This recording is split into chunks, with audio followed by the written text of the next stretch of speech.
Oui, à travers le monde et particulièrement en Afrique, les chefs d'État ou leurs conseillers le plus souvent ne parviennent pas à lever des capitaux pour satisfaire les besoins en financement de construction des infrastructures dans leur pays. Ce n'est pas que les solutions n'existent pas. Elles sont là, ces solutions, mais il faut, comme on le dit, maîtriser le circuit ou le réseau. Alors, question de financement des infrastructures vient de trouver une solution, c'est ça. Oui, le Conseil financier, un ouvrage de plus de 150 pages publié aux éditions Revue Banque, je vais dire, et voilà, je disais donc c'est plus de 150 pages, écrit bien sûr par Constantin Dabiré, diplômé de l'expertise comptable et financier, cadre supérieur au sein d'une banque de développement en Afrique subsaharienne. Bonjour Constantin Dabiré. Bonjour M. Gaba.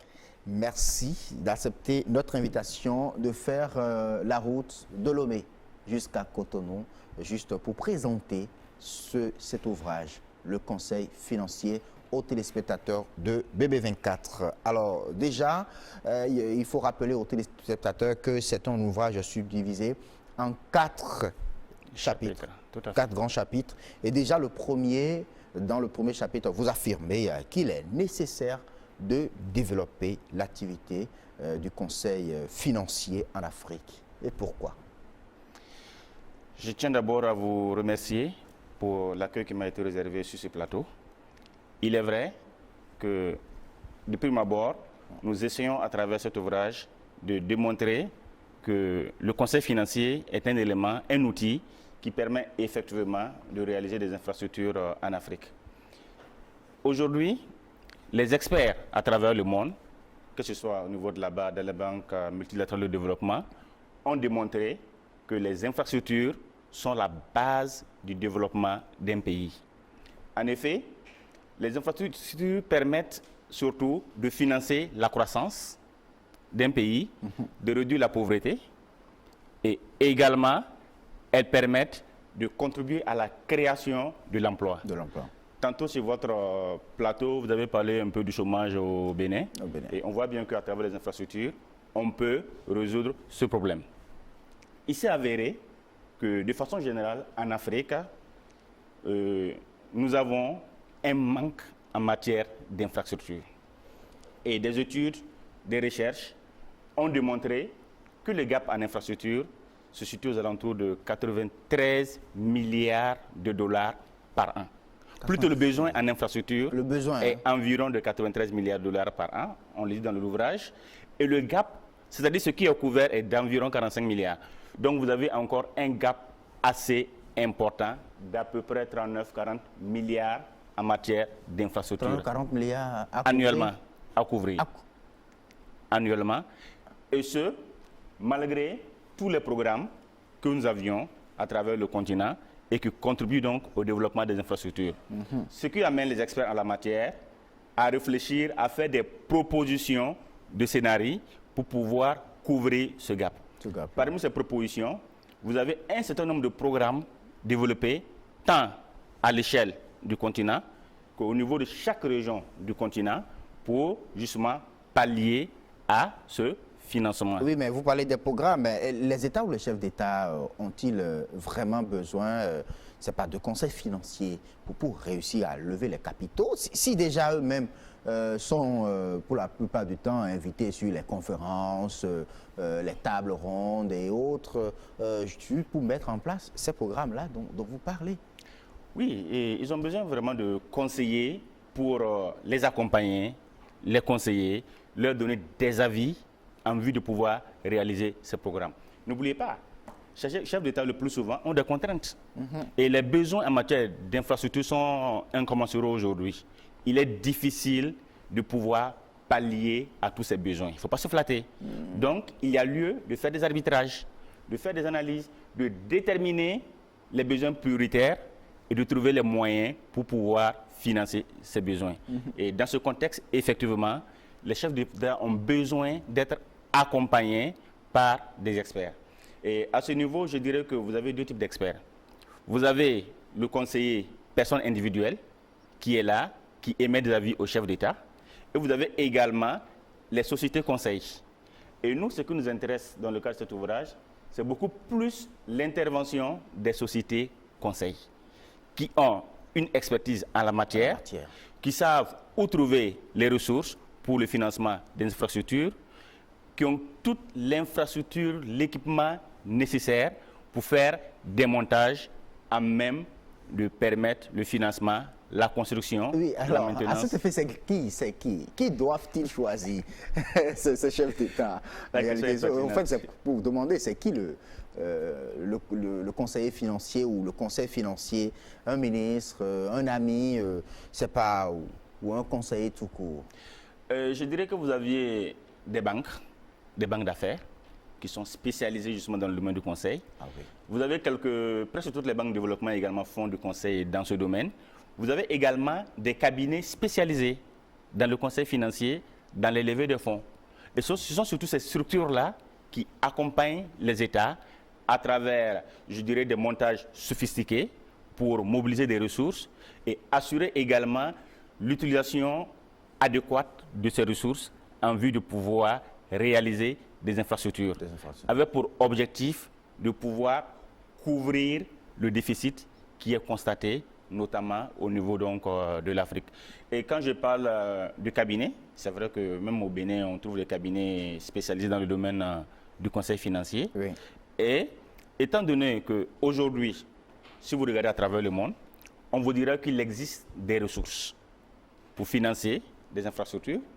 Et il a été prouvé qu'en Afrique, les retours sur investissement sont nettement plus intéressants qu'en Occident.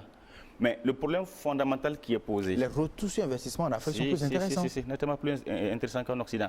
Mais le problème fondamental qui se pose en Afrique, c'est la qualité des projets. Raison pour laquelle nous proposons une méthodologie, une méthode pour pouvoir accompagner le porteur public dans la formulation d'un projet, dans le montage du projet et également dans la recherche des financements. Je rappelle aux téléspectateurs que vous êtes également l'auteur d'un ouvrage qu'on a eu à présenter déjà sur ce plateau et qui est lié aux méthodes de construction d'un partenariat public-privé. Exactement. Est-ce que ce n'est pas une version tamisée de cet ouvrage que le Conseil financier aujourd'hui? Votre intervention est assez pertinente. Je dirais plutôt que c'est le prolongement de l'ouvrage sur les partenariats publics-privés. D'ailleurs, vous verrez que là, dans cet ouvrage qui porte sur le conseil financier, à certains endroits, nous parlons également des partenariats publics-privés comme un levier pour mobiliser. Mais il n'y a pas que les partenariats publics-privés qui permettent de mobiliser des ressources, qui permettent donc de réaliser des projets d'infrastructure. Alors ici, effectivement, oui, est-ce qu'il s'agit des chefs d'État eux-mêmes qui se rassemblent pour trouver de quoi financer ces infrastructures-là? Pas forcément. Pas forcément. Vous savez que dans tous nos pays, nous avons donc des ministres en charge de la planification, des ministres en charge des finances, de l'économie, qui font des plans, des programmes d'investissement sur le court, le moyen et le long terme. Et nous avons également des stratégies de réduction de la pauvreté également qui intègrent la réalisation de projets d'infrastructure. Donc, je pense que ce sont tous ces acteurs-là, tous ces collaborateurs qui sont autour des ministres en charge des plans de l'économie, des finances, de la réduction de la pauvreté, qui sont également concernés par la question de réalisation d'infrastructures. Et au-delà, nous avons tous les techniciens des ministères en charge des finances, du plan, également, qui sont concernés par cette situation. Mais au-delà, n'oublions pas également le secteur privé. Parce qu'aujourd'hui, nous sommes dans une logique où on essaie de faire de plus en plus de la place au secteur privé dans la réalisation des infrastructures. Raison pour laquelle, d'ailleurs, on parle de partenariat public-privé. Mais il n'y a pas que le public-privé. Et dans cette logique, effectivement, le secteur privé est appelé à jouer un rôle fondamental. Et nous essayons justement de démontrer dans cet ouvrage que, de par le passé, les banques privées, banques commerciales privées, ont été exclues dans les grands débats concernant le financement des infrastructures. On les a exclus ou bien eux-mêmes, ils se sont estirpées du système. Je dirais que leur vocation primaire n'était pas de financer des investissements. C'était des banques qui finançaient beaucoup plus le bas de bilan. Et vous voyez, et ce qu'on appelle, c'était des banques de détail, des banques de réseau. De réseau, ok. Mais depuis un certain temps, elles ont compris cette nécessité de contribuer au développement de leurs pays respectifs, donc de contribuer au développement de l'économie nationale par le financement d'investissements. Elles ont compris qu'au-delà même du financement d'investissement, il y a lieu, effectivement, de mettre en place des outils pouvant donc les aider à accompagner les États à travers des missions de conseil. Vous verrez qu'aujourd'hui, au sein de l'UEMOA, pratiquement toutes les banques font du conseil. Ah oui. Pratiquement toutes les banques font du conseil, mais vous avez dit dans votre ouvrage, d'ailleurs, au niveau du chapitre 2, oui. Vous dites qu'il est nécessaire, je lis bien, il est nécessaire d'encadrer l'activité du conseil financier dans les banques. Tout à fait. Est-ce à dire que cette activité n'est pas prise en compte, n'est pas prise au sérieux dans les institutions bancaires? Ce n'est pas qu'elle n'est pas prise au sérieux dans les institutions bancaires. Elle me fait sourire votre question. Oui. Mais il faut dire qu'avec la crise que nous avons connue, que le monde a connue, aux alentours des années 2007, des recommandations ont été faites à l'international pour dissocier l'activité de la banque de détail, la banque de réseau, et celle de la banque d'affaires. Parce que nous savions donc que l'activité de banque d'affaires est une activité très risquée. Étant risquée, il s'agit donc de trouver des moyens pour mieux l'encadrer et éviter justement des pertes éventuelles dues à cette activité. Et une fois qu'on parvient à mettre en place une stratégie, à mettre en place des outils qui permettent de dissocier ces deux types d'activités, et les effets néfastes de l'activité de la banque d'affaires ne se répercuteront pas sur la banque des détails. En fait. Mais il faut dire que dans quand même notre Est-ce que zone... ça a été fait? Ça a été fait déjà? Si, ça a été fait. Ça a été fait. Mais il faut déjà dire que dans notre zone UEMOA, nos banques n'ont pas subi le contre-coup de la crise. Okay. Ça se comprend. Parce qu'elles étaient organisées selon le modèle de la Banque universelle française. Et vous verrez que la Banque française également n'a pas trop subi les contre-coups. Quoique, bon, on a eu quelques cas, c'est vrai, la Société Générale, mais elle n'a pas trop subi les contre-coups de la crise de par son organisation. Okay. Au-delà de cela, quand même, ici, et c'est ce que disent les recommandations, de faire attention, de prendre des dispositions pour mieux encadrer cette activité.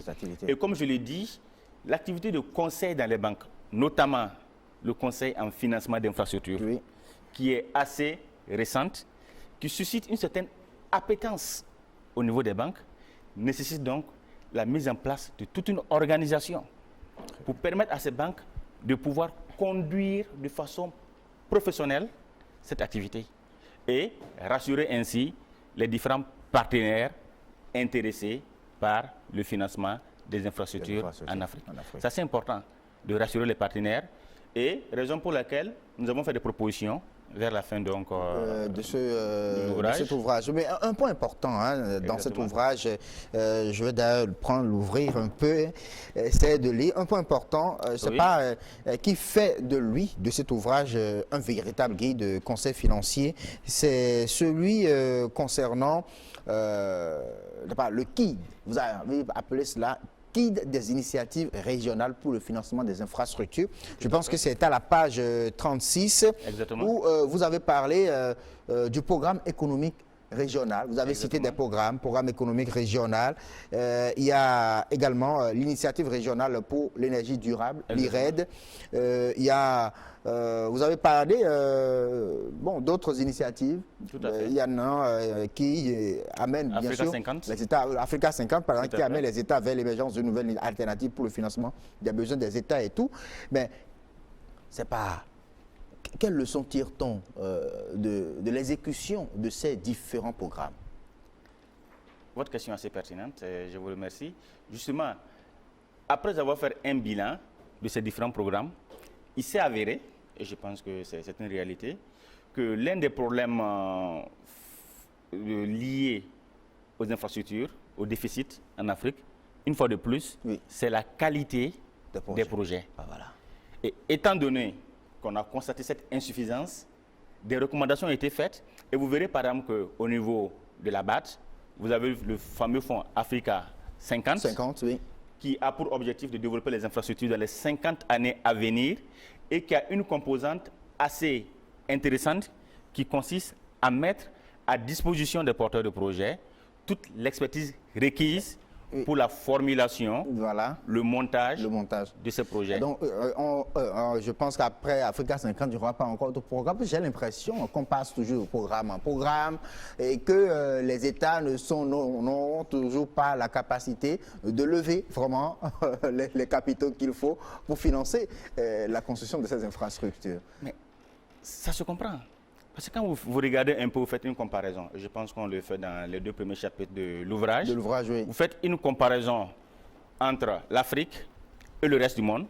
Vous verrez que l'Afrique accuse un grand retard en matière d'infrastructure. Et je ne pense pas qu'en 10 ans, en 15 ans, on soit en mesure de combler ce retard. Cela prendra du temps. Raison pour laquelle il faut trouver les voies et moyens pour accélérer le processus justement de réalisation de ces infrastructures et faire en sorte que peut-être dans les 35, 40, 50 à venir, l'Afrique puisse plus ou moins rejoindre, je dis bien plus ou moins, rejoindre le reste du monde. Le reste du monde, vraiment. Et ce ne serait pas pour demain, il faut le dire. La preuve, quand on parle d'Afrique 50, on vous dit dans les 50 années à venir. Ce qui veut dire que cela prendra du temps et c'est normal. Mais avec ce guide, je pense qu'on pourra déjà profiter des programmes qu'on connaît déjà. Il y en a qui vont en 2016, il y en a qui vont en 2020. Ce serait possible, je pense. Oui, mais surtout avec ce guide, il faut dire que nos cabinets conseils de la place en Afrique, les banques d'affaires, les banques de développement de l'Afrique ont des outils, des éléments qu'elles pourront intégrer justement dorénavant dans l'étude des projets dédiés à la réalisation des infrastructures. Et si vous remarquez, dans les années 50, disons entre 1950 et 2000, généralement, on se contentait simplement de financer des projets, de financer des infrastructures. Aujourd'hui, on s'aperçoit que, outre le financement, le conseil à soi est une valeur ajoutée. Il faut donc intégrer l'élément conseil. On ne se contente plus aujourd'hui de financer, mais on va en amont, on va s'assurer de la qualité du projet, de la faisabilité du projet. On va essayer de l'intégrer dans le cadre d'un programme et dès la phase de formulation, on va déjà faire une projection sur les ressources qui seront mobilisées pour permettre la réalisation de ce projet. Donc, on rentre dans un système intégré. Et c'est justement ce système intégré que nous avons tenté de mettre à relief à travers donc cet ouvrage. La maîtrise du réseau, du circuit, en réalité, c'est ça. Alors, c'est qui le bon conseiller? Puisque dans l'ouvrage, j'ai lu une partie où vous parlez des critères d'appréciation de la performance d'une mission de conseil liée au financement du projet d'infrastructure. C'est qui le bon conseiller? Peut-on vraiment parler de bon conseiller? Mais je dirais que le conseiller, notamment le conseiller personne morale, est celui qui utilise un certain nombre de diligences pour réaliser des investigations, pour accompagner surtout le porteur de projet. Et donc, pour pouvoir l'accompagner, il a besoin, bien sûr, d'instruments, il a besoin d'outils, il a surtout besoin des retours sur expérience des opérations, des missions antérieures. Ça, c'est important. Et c'est là qu'on pourra apprécier son professionnalisme dans l'exécution de sa mission. C'est ce qui vous amène d'ailleurs à proposer des modèles, c'est pas des modèles de thèmes de référence d'une mission de conseil financier. Exactement. Ça. Et je vais même au-delà. Et je propose la création d'une entité à l'échelle africaine, je dirais même de l'UEMOA, pour pouvoir accompagner les États, non seulement dans le montage de projets, dans la formulation de projets, mais également le financement de projets, et qui va même aller jusqu'à l'organisation de tables rondes pour la mobilisation des ressources qui serviront donc au financement de projets. Remarquez dans nos États, Chaque année, nous avons des tables rondes organisées par chaque État pour mobiliser des ressources dédiées au financement de projets, de programmes. Nous disons qu'on peut, à la lumière des leçons tirées sur la crise 2007-2008, et en vue de pouvoir mutualiser les compétences, mutualiser les ressources, on peut créer à l'échelle de l'UEMOA une entité qui va donc se spécialiser dans l'accompagnement tant des porteurs publics, les États, que des porteurs privés pour les missions de conseil financier, de formulation de projets, de mobilisation de ressources et, de façon générale, des missions également d'évaluation rétrospective de projets en vue de tirer les leçons et de faire des propositions pour améliorer la réalisation de ces projets. Parce que constatez quelque chose en Afrique de façon générale, quelquefois, nous avons une infrastructure qui, à peine est achevée, nécessite des investissements complémentaires. Voilà. Qui, à peine achevée, nécessite des travaux confortatifs. Le plus souvent, on pourrait constater que ce sont des défaillances dues soit au niveau de la formulation, du montage, ou à un manque de contrôle. Okay. Donc, une fois qu'on tire des leçons de ces défaillances, on les intègre justement dans l'activité de conseil pour éviter de telles situations qui, quelquefois, peuvent, je dirais, entacher la crédibilité de celui qui a accompagné le porteur de projet, quoique il n'est pas forcément responsable de ces situations. Mais on dirait que, mais écoutez, XY dit qu'il a les capacités pour accompagner un État, malgré son accompagnement, voici ce que nous constatons. Et ce, vous voyez. Voilà. Donc, effectivement, en tirant ces leçons-là, on peut aller de l'avant et améliorer la qualité des projets en Afrique. Des projets en Afrique. Et je pense qu'il y a beaucoup de leçons que vous avez inscrites dans cet ouvrage-là et qui vont permettre aux uns et aux autres de mieux conseiller, pourquoi pas les chefs d'État, de les aider à avoir donc des projets, sinon des projets de qualité pour pouvoir lever les fonds qu'il faut et satisfaire les besoins en financement des projets. Mais où trouver ce conseil financier? C'est ça la véritable question, puisque les téléspectateurs attendent certainement cette question. Où le trouver, le conseil financier? L'ouvrage est disponible à Cotonou. Ah, déjà? Si. Vous l'avez à la librairie Buffalo, à la librairie Sonaec et la librairie Notre-Dame. Je dirais que de façon générale, dans les principales librairies de la zone UEMOA, il est disponible. Et bien sûr, dans les différents points de vente de l'éditeur en France, vous l'avez également. Sur les nets, vous pouvez l'avoir. Revubank, tout à fait. Voilà. Et l'auteur aussi, vous pouvez l'avoir. Ah oui, chez l'auteur. Exactement. Constantin Dabiré. Je crois qu'il y a les adresses que la régie va nous aider à afficher à l'écran pour permettre donc aux téléspectateurs de vous contacter directement pour avoir donc ces bouquins. C'est vrai, vous ne vivez pas au Bénin, vous êtes à Lomé. C'est ça aussi, un bouquin. Quand on l'écrit, il faut en faire la promotion, il faut faire connaître cela. Je suis sûr certain qu'il y a plusieurs conseils qui nous suivent à travers le monde et qui seraient en train de dire, mais pourquoi ne pas sortir ce document un peu plus tôt?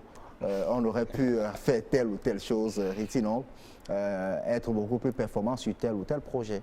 Mais comme on le dit souvent, mieux vaut tard que jamais. C'est ça. Maintenant, c'est là. Merci beaucoup Constantin Dabiré, merci beaucoup pour avoir fait donc ce déplacement de Lomé jusqu'à Cotonou pour présenter donc le conseil financier à nos chers téléspectateurs. Je l'ai dit, c'est le guide, oui, le guide de financement des projets de construction d'infrastructures en Afrique. Merci. Et d'accompagnement des porteurs de projets. D'accompagnement des porteurs de projets aussi. Donc, qui peut l'avoir? Ce livre s'adresse à qui? Quelle est la population cible? Il s'adresse à un public très large. Il s'adresse aux banquiers qui accompagnent les États dans la mise en œuvre de projets. Il s'adresse aux dirigeants d'entreprise, aux hommes politiques, mais aussi aux étudiants, aux professeurs et aux hommes de médias comme vous. Voilà. Merci beaucoup, Constantin Dabiré. À très bientôt. Bien des choses à tous nos frères de Lomé. Merci beaucoup. Si vous les voyez, dites que nous pensons vraiment à eux. Bientôt, c'est ce qu'on dit, non? Je ne parle pas le mina. Ah, vous ne parlez pas le mina. Ah, ça c'est vrai. Voilà donc l'adresse mail. Voilà, Constantin Dabiré, 72@gmail.com. C'est Constantin Dabiré, 72@gmail.com. Et à Constantin Dabiré, @yahoo.fr. Voilà le numéro de téléphone également affiché. C'est votre numéro de Lomé. Plus 228 90 93 24 49. Merci à vous et à très bientôt.